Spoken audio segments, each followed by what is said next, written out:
É um assunto interessante que eu queria discutir com muita gente e o programa Primeira Hora tá para isso, é para discussão.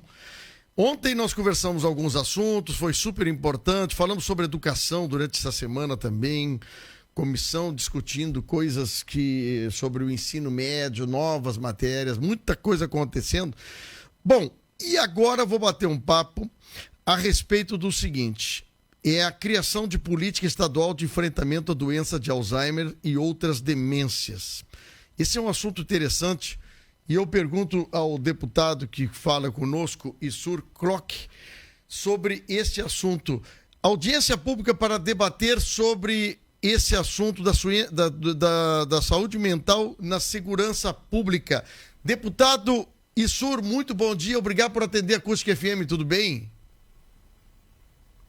Estamos sem volume, sem som no seu computador. Agora sim. Agora sim. Bom dia. Bom dia, tudo bem? Como é que vai, senhor? Estou bem, graças a Deus. Já inicio agradecendo a oportunidade, pedindo desculpas que a minha voz está bastante debilitada hoje, mas eu faço questão de estar aqui com o amigo Fábio no Primeira Hora e com toda a família Acústica FM. Muito obrigado pela oportunidade. Merece. Olha, vamos fazer o seguinte, votação por unanimidade nesse assunto, sobre política estadual de enfrentamento, saúde mental. Eu queria que o senhor explicasse para os nossos ouvintes a criação dessa comissão, desse trabalho e o que será feito daqui para frente, deputado. Bom, vamos lá. Vou dividir as duas pautas, Fábio, apesar delas dialogarem muito. Eu vou dividir as duas pautas. Tivemos a aprovação essa semana, na terça-feira, do nosso projeto que institui a Política Estadual de Enfrentamento à Doença de Alzheimer. Uma doença seríssima que acomete cerca de 120 a 150 mil gaúchos e gaúchas nesse momento. E tem uma particularidade essa doença, Fábio, porque afinal de contas ela não atinge unicamente o paciente. Toda a família se envolve com um paciente de Alzheimer. E muitas vezes nas famílias com menor condição financeira, eles precisam abrir mão, alguém da família abre mão, ou algumas pessoas abrem mão da sua vida profissional, da sua vida pessoal, para se dedicar ao cuidado desse familiar. Algumas famílias com mais condições financeiras podem contratar um cuidador da área da saúde, mas não é o caso de muitos gaúchos e gaúchas. Então, se a gente pegar esse número e fizer vezes 2 ou 3 familiares, até mesmo 4 familiares envolvidos, é uma doença que atinge 500 mil de gaúchos e gaúchas diretamente, seja por serem acometidos pela doença ou por terem a relação na sua família e dedicar esse cuidado a essa pessoa. O nosso projeto de lei surge e é protocolado no ano de 2019, com parceria de diversos agentes de saúde, especialmente médicos, geriatras, especialistas na causa, como é o caso do Dr. Leandro Minoso, médico aqui do município de Novo Hamburgo, que foi o grande mentor junto nesse projeto. Ele surge, Fábio, para que a gente tenha políticas a longo prazo. Infelizmente, em diversas áreas, especialmente na saúde, nós temos na educação e outras questões, nós dependemos muitas vezes dos gestores que estão ocupando as cadeiras. Um prefeito, um governador, um deputado, que tem uma pauta dedicada a esse tema, nós temos investimento e atenção à pauta. Muda a gestão, vem um outro gestor que entende que essa pauta não é importante, cai tudo por terra e volta a estaca zero. A intenção, quando a gente protocola um projeto desses, é criar uma política de Estado, uma política de longo prazo, que independente do gestor que estiver ocupando uma cadeira, ele precisa cumprir um regramento básico de investimento, cuidados e atenção à saúde e à doença, nesse caso, o Alzheimer. Tu sabe que essa questão que o senhor levanta, a gente acaba conversando assim com algumas pessoas que estão procurando justamente, além da medicina normal, outros tipos de atendimento, com psicólogos, com psiquiatras, com escolas que trabalham na questão de exercício do cérebro. Tem tanta coisa para ser trabalhada paralelamente, muitas vezes, que só o medicamento, né?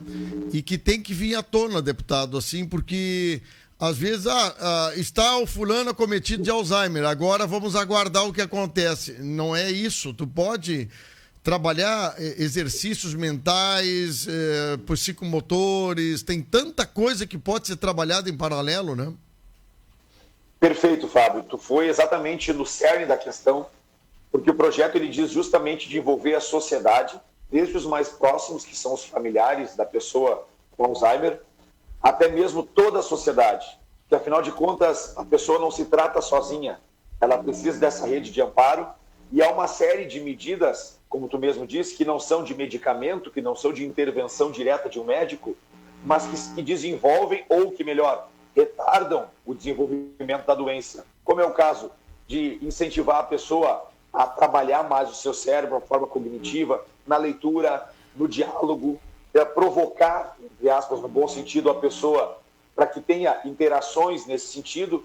Então, o projeto de lei, ele cria justamente essa rede, essa teia, digamos, de ações, onde envolve a Secretaria de Saúde do Estado, Secretaria de Assistência Social, Secretaria de Educação e, veja bem, Secretaria de Ciência e Tecnologia, para que a gente crie justamente mecanismos e coloque à disposição tantas questões tecnológicas que fazem parte do processo de retardamento da doença. É uma doença que não tem cura e que só temos soluções paliativas para manter a qualidade de vida da pessoa por um bom tempo antes que a doença realmente tome conta, digamos assim, do cérebro. Existe tanto... Eu cito um dos exemplos aqui, que é a questão do hábito ou do exercício da costura, do crochê, né? Da pintura do quadro, pintura de tecido, coisas manuais simples de interação da pessoa, né? Cérebro funcionando com... Quer dizer, tem tanta coisa que não pode ser legal, é um problema de dinheiro, é muito caro para fazer tal coisa. Tem coisas que vai se precisar muito da criatividade, né? Das pessoas, né? De tudo. Inclusive, deputado, há uma questão importante que eu queria lhe perguntar, a questão dessa informação que o senhor inicia dizendo na sua fala, sobre a necessidade da família e ter que participar do processo todo. E muitas vezes nós temos família que depende... uma, duas pessoas que precisam do trabalho para a renda, inclusive para a manutenção dessa pessoa que está cometida de doença. Aí nós temos um outro problema, que é a questão de clínicas que consigam absorver essas pessoas de forma a dar uma qualidade de vida. Esse eu acho que é um trabalho um pouco mais complicado. Não sei se o senhor comunga comigo também. Exato. Tanto que o nosso projeto, né, a nossa lei, a nossa preocupação é justamente isso, que o governo utilize todas as ferramentas que tem, fazendo uma conexão entre esses meios, certo? Para que a tecnologia dialogue com a saúde, que dialoga com a educação. E veja bem, Fábio, há uma relação direta entre a baixa escolaridade e o Alzheimer. Há, claro, diversos casos onde pessoas extremamente estudadas, pessoas extremamente... com formação, são acometidos do Alzheimer. Ele não escolhe, mas também há um estudo que demonstra, e ele está na justificativa do projeto, que a baixa escolaridade, ou seja, a baixa atividade cerebral, isso que o senhor falou do crochê, de atividades que mantêm o cérebro ativo, que mantém a pessoa utilizando diariamente o seu cérebro para produzir algo manual, para aprender algo novo. Vamos lá. Não, justamente você cortou um pouquinho a linha aqui, mas eu lhe pergunto o seguinte: aí é montado um projeto encaminhado para votação na Assembleia e depois para o governo do Estado do Rio Grande do Sul. Paralelamente, essas comissões que vão discutir, vão sugerir, vão até criar emendas, esse trabalho tem que ser feito em conjunto com o governo do Estado. Eu digo assim, daqui a pouco os senhores deputados imputam uma obrigação para o Estado e o Estado diz, olha, eu não tenho como implementar esse tipo de coisa em função de que o papel do Estado não é esse, nós podemos fazer parte. Como é que se coloca isso em funcionamento, deputado? Isso é um trabalho em diversas mãos, né? Muito boa a tua pergunta, Fábio, porque afinal de contas é o seguinte: nós, enquanto parlamentares, isso seja um deputado estadual, um federal, um vereador no município, nós não podemos atribuir custos, gastos e nem mesmo regrar como o Poder Executivo tem que atuar. Isso é uma independência de cada um dos poderes. Tanto é que o projeto ele é autorizativo. Ele define que o poder público tem o direito ou, né, pode unir as suas forças todas, ele pode unificar a questão da tecnologia junto à educação e a social e a saúde. E como é que funciona o processo agora? O governo sanciona a lei e, a partir partir dessa união e esse debate desse tema, se encontram diagnósticos, a problemática. Olha, nos falta lares ou casas de acolhimento para que a gente possa internar aqueles numa situação mais crítica, nos falta recursos para investir em equipes de saúde da família que vão até as residências tratar disso. Eu usei o termo saúde da família, porque é um termo conhecido, mas nos falta recurso para montar equipes, ou ambulâncias, ou pessoas, ou médicos, neurologistas que vão intervir nisso. A partir desse diagnóstico, o governo adequa o seu orçamento, onde demonstra que precisa mais recursos na pasta A para poder contratar profissionais, mais recursos na pasta B para poder terceirizar serviços junto a casas de cuidados, mais recursos na pasta C para poder investir mais em programas de prevenção, e a partir disso a Assembleia aprova esse orçamento, dando o aval para o Executivo para que os recursos necessários para a ampliação de um programa desses estejam no cofre. Ou seja, é um trabalho a médio, mas longo prazo. Justamente o que eu falei no início, Fábio, para garantir que, independente do gestor que esteja sentado no Piratini, haja um programa a longo prazo de cuidado na família e os pacientes de Alzheimer. Bom, vamos trocar de assunto. Quero falar sobre saúde mental na segurança pública. É uma audiência que o senhor está propondo. Por que essa audiência, deputado? Dia 17, então, agora de março, na semana que vem, teremos essa audiência pública propondo a atenção à saúde mental das forças de segurança. E aí a gente inclui Brigada Militar, Polícia Civil, SUSEP, Corpo de Bombeiros, as guardas municipais dos municípios, até mesmo pessoas que nos procuraram depois, que são, por exemplo, motoristas e atendentes da SAMU, da área da saúde, que já pediram uma atenção nesse sentido também. Mas qual é a finalidade disso, Fábio? Os números que não são de conhecimento da sociedade são assustadores em termos de suicídio e depressão. Para termos uma ideia, a simbologia disso, hoje nós temos na segurança pública gaúcha mais mortes por suicídio que por confronto armado com bandidos. Morrem mais policiais militares e policiais civis tirando a própria vida do que combatendo a criminalidade. Olha, isso é no Rio Grande do Sul, esses números? No Rio Grande do Sul e no Brasil. Não sabia. Só que no Rio Grande do Sul, Fábio, esse número é ainda mais assustador. Por quê? Porque, afinal de contas, aqui no Rio Grande do Sul, a morte por suicídio ele é 3 vezes maior do que o Rio de Janeiro. E esse dado é científico, ele é dado concreto, embasado em estudos e informações da Secretaria de Segurança Pública de todos os estados. Essas informações estão disponíveis para quem buscá-las, certo? Morrem no Rio Grande do Sul 3 policiais para cada um que morre no Rio de Janeiro. E se a gente for ver ironicamente, né, Fábio, o Rio de Janeiro é visto como o centro da violência no país, onde o policial mais tem dificuldade, enfrentamento com a bandidagem, com a criminalidade.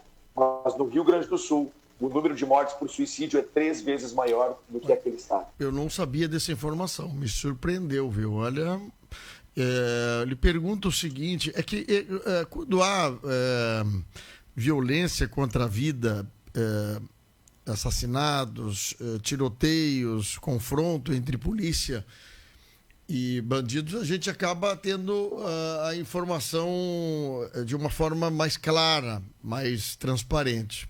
Quando se trata do suicídio, a imprensa em si ela vela, ela não fala muito sobre isso. Por isso que muitas vezes esses dados que o senhor está contando agora, ela não chega dessa forma. A gente diz, pessoa tal faleceu. E ela fica por aí, até aí. Então não avança além disso.